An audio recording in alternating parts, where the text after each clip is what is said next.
Alright, this is going to be an update video and also a response video to the people on the flight test forums that responded to my post on the flight test forums and whatnot. Alright, first the update. As you clearly can tell, I got a different airframe in front of you right now. This is the second iteration of my aircraft, my SV262. I forget how to pronounce the last name and whatnot, but this is an aircraft from Maycross Delta. I am not actually no, that'll go for the flight test people. So okay, so let me explain what I did. I've increased the length of these. I've increased this hole that way so the propellers can slide down the shaft without cutting into the foam board. I've beveled the edges now so that the air can easily flow over it. I've actually integrated dowel rods into the actual structure now, unlike the original where I just had the dowel rods just sticking out and whatnot. And I also integrated the reinforcement dowel rods right here and right here. Right here is where the new electronic board is. This board is a different motherboard. And I'll have the on and off switch. Right here is where the battery goes.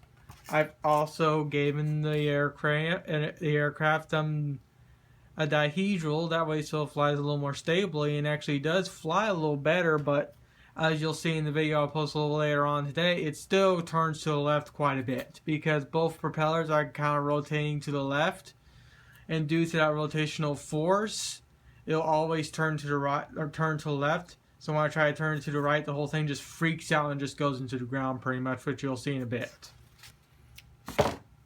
I also got a lithium battery. This is a 2-cell LiPo battery. So with that said, now to respond to flight tests, to the people on flight tests. Alright, so the original post was what inline or in-runner, I think they're called in-runners? Yeah, I think so, or something like that.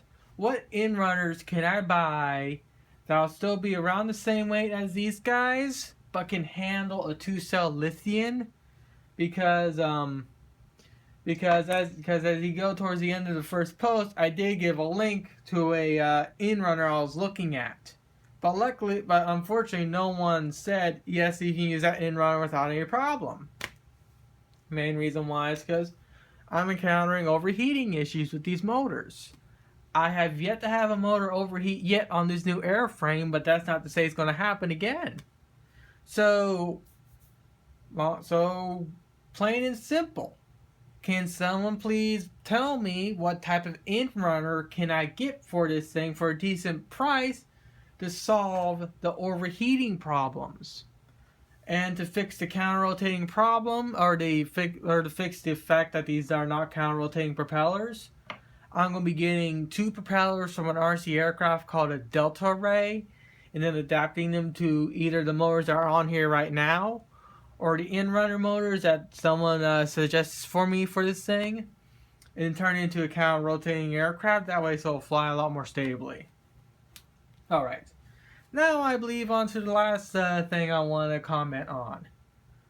I've been getting a few posts of what I should get for ESC, electronics, and everything else because I stated I don't got $150, $200 something to put down on to get a flight test aircraft up and running.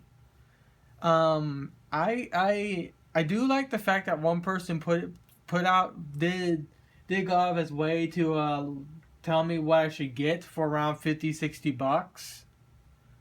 And if it was going to be $50-$60 and only like maybe $15 to ship it, I could probably convince my dad to do it.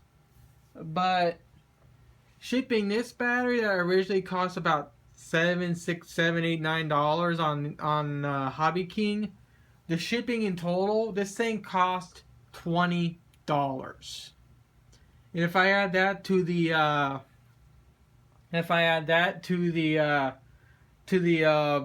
setup you're telling me it'll get, it's going to cost upwards of $100 just to get it to my house. We don't got $100 to put down on something like that. That's why I stay with these little cheap RCs, because They may be cheap and crappy, but if I get them done correctly, it flies fantastic. Because I know for a fact once I get two counter-rotating propellers on this thing and then reverse the polarities on one of these engines, this thing will fly fantastically. It still flies fantastically, even though it only flies for about maybe 5-6 seconds before it gets overtaken by the constant left turning. So there's that. Now, okay, there's one more thing. Now, let's say I actually do somehow manage to convince my dad to order all the electronics. What I'm wanting to do is, I don't want to put propellers on this sucker.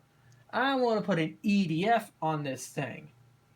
Now, from what I could tell, a 64 millimeter EDF, I can get one for about $20 from a few different sites. And from what I can tell, it's about like 2 inches long, 2 inches around and whatnot, which would actually fit in here just fine. But considering how small this aircraft is, I don't want to get too big of an EDF, because I want to be putting it right in here. That way, so there will be the most meat of the aircraft. That way, so I don't lose structural rigidity if I put a big ass EDF or big old swinging prop right here. Because if I put a big old swinging prop right here, I lose a ton of structural rigidity. If I put an EDF in here, I can actually mold the foam board around the EDF. That way, so I can still keep structural rigidity for when this thing hits the dirt by accident and whatnot. Because I know for a fact, if I got EDF in here that's the correct size, I can produce the right amount of thrust I need. I could easily turn this thing into a Delta mix airplane, and put one servo here, one servo there, and then turn this thing practically into exactly what's in Maycross Delta. Because from what I can tell, these actually I'm going to get a little bit into Maycross right now. In the Maycross series, at least in Delta, you'll think these are the elevators. These are not the elevators. These will actually fold right here. There's a little fold line to where these things fold up. And then there's like a little attachment. There's like a weird little attachment pod on each sides that are basically the little drones that the pilot of this aircraft can control or whatnot. From right about here to right about here are the actual surfaces. But this thing is a Delta Mix aircraft.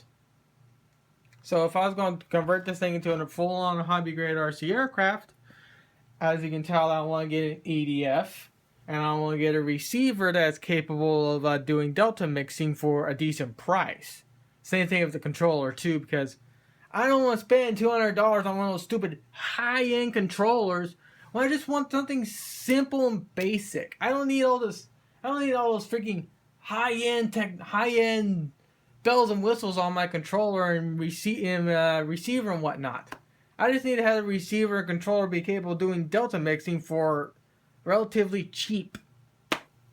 So with that being said, and my rant over, hopefully now someone can, at least for now, point to me what type of in-runner motors I can get for this thing. I already know the propellers I'm going to get. And if someone is willing to point me to a decent EDF and everything else I talked about when it comes to ESC, controller, and all that other stuff, feel free to post a link to that stuff too, and I'll talk to my father and maybe convince him to actually order all this crap for me, because this thing does in fact fly, even though it gets rotated to the left constantly and then just becomes a complete pain in the A to fly.